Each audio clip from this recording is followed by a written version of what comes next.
Although this gentleman wasn't the last person to be hung for murder in Manitoba, some people say he's the most deserving. The first chronicled serial killer in North American history of the 20th century. So today we're going to be talking about the case of Earle Nelson. Now before we start, just a reminder, this is going to be a two-parter, and many of the details I'm going to be presenting would not be appropriate for all people, especially for young children. So if you're listening to this, make sure parental guidance is augmented. If somebody is in a room that's under 18, please ask them to leave.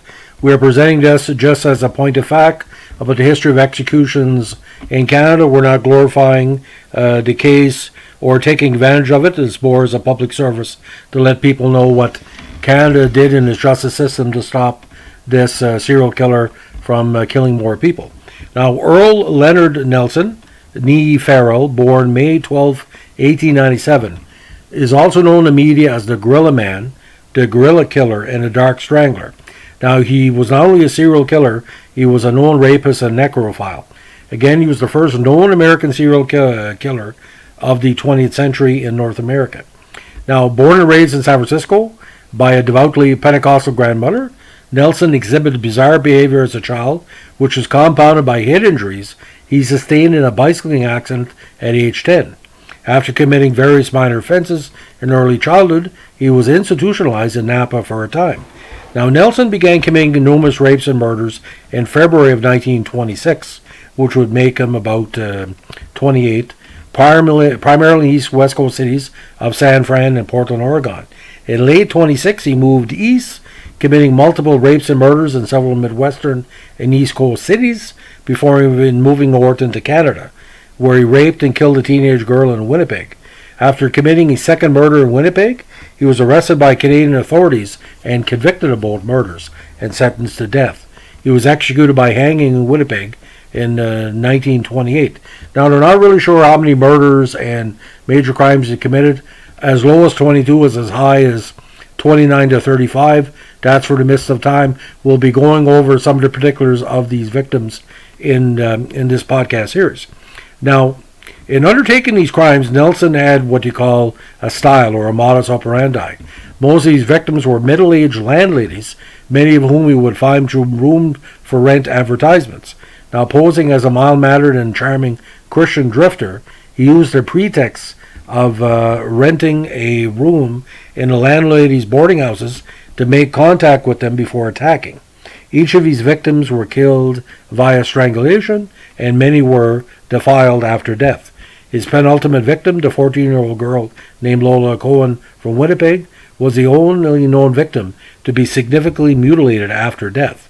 Now, Nelson's crime spree, again, which consists of 22 known murders, made him the most prolific serial killer by convictions in American history until the discovery of Juan Corona's crimes in 1971.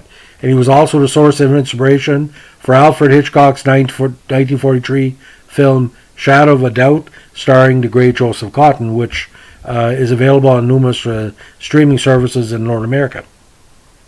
Now, he was the son of an English mother, Frances Nelson, and a Spanish father, James Farrell. Now, both his parents died of syphilis before he reached the age of 2. Now, we're not really sure if the syphilis was passed on to him or not, but he showed syphilis symptoms throughout his life. He was eventually sent to live with his maternal grandmother, Jenny Nelson, again a devout Pentecostal who was raised him alongside his 2 younger children. Now, Willis and Lillian, who were 10 and 8 years his senior respectively. He exhibited self-loathing and other morbid behavior at a young age, and he was expelled from the Agassiz Primary School in San Francisco at the age of 7. Around the age of 10, he collided with a streetcar while riding his bicycle and remained unconscious for 6 days. After he woke, his behavior became erratic, and he suffered from frequent headaches and memory loss. Now, described as a psychotic prodigy, he exhibited increasingly bizarre manic behaviors in his childhood, such as talking to invisible people, compulsively quoting biblical passages, and watching female family members undress. His grandmother noted on occasions where Nelson would embark to school in freshly cleaned clothes and return home in rags, and those he had changed clothes with a homeless person.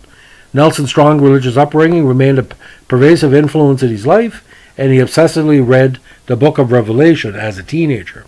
Now, in his early teenage years, he became obsessed with frequenting brothels and bars in San Francisco's tough Barbary Coast red light district, and eventually contracted a venereal disease. As he progressed through puberty, he grew into a stocky, physically strong young man. He would sometimes entertain his family with his talents of the physical side, such as walking on his hands or lifting heavy objects with his teeth. Now, Nelson began his criminal career at a young age and was sentenced to 2 years in the infamous St. Quentin State Prison in 2015 after breaking the cabin in rural Plumas County, which he believed had been abandoned. He was paroled for this offense on September 6, 1916, but was arrested again in Stockton on March 9, 1917 for petty larceny. He spent another 6 months incarcerated before being discharged, after which he was arrested in L.A. for burglary. After spending 5 months in L.A. County Jail, he escaped. Now, sometime in late 1917, Nelson enlisted in the U.S. military, but deserted after 6 weeks. He repeated his pattern on several occasions, enlisting in different military branches under different names before deserting. In 1918, Nelson was committed to the Napa State Mental Hospital after behaving oddly and erratically during one of his brief stints in the U.S. Navy. A Navy psychologist noted that Nelson was living in a constitutional psychotic state. Upon his arrival at Napa, a psychologist who observed Nelson on May 21, 1918, said that he did not appear violent, homicidal, or destructive. Now, William Pritchard, a psychiatrist who conducted a preliminary interview with him, noted that Nelson spoke of hallucinations and other paranoid delusions. He has seen faces, heard music, and at times believed people were poisoning him. Voices sometimes whisper to him to kill himself. Says that he was kept in jail, he would get something sharp and cut the veins in his wrists. Now, Pritchard also indicated that Nelson had experienced occasional headaches, fainted several times, and felt dizzy during their interactions. Now, during his institutionalization, he managed to escape at least 3 times before staff eventually stopped trying to locate him. His frequent escapes earned him his first nickname, Houdini, among the hospital's employees. He was formally discharged from the Navy in absentia on May 17, 1919, and his file with the hospital was closed with a note indicating that he had improved. Now, he subsequently acquired a job working as a janitor at St. Mary's Hospital using the pseudonym Evan Lewis Fuller. There he met 60-year-old Mary Martin, an administrative worker. The two began to date and were married in August 1919. Their marriage, however, was short-lived, as Nelson made her life a living hell, with his jealous rages, bizarre sexual demands, religious delusions, and increasingly violent behavior, leading her to separate from him after cohabiting for only 6 months. Martin would later recall various bizarre behaviors she witnessed while living with him, which include protracted disappearances from their home and unusual bathing practices that entailed him pouring glasses of water over his toes. On May 19, 1921, Nelson posed as a plumber to enter the residence at 1519 Pacific Avenue in San Fran and attempted to molest 12-year-old resident Mary Summers in the basement. His attempt was thwarted when she screamed and attracted help from her elder brother. He eventually fled, but was captured hours later while riding a trolley. At a competency hearing, he was deemed dangerous and recommitted to Napa. He would escape again on 2 occasions before being discharged from the institution in 1925. So that's the first part of our series on Earle Nelson. The next part we'll talk about the start of his crime spree. Again, stay tuned. And again, like I said, we present this as a public service, but listener discretion is heavily advised.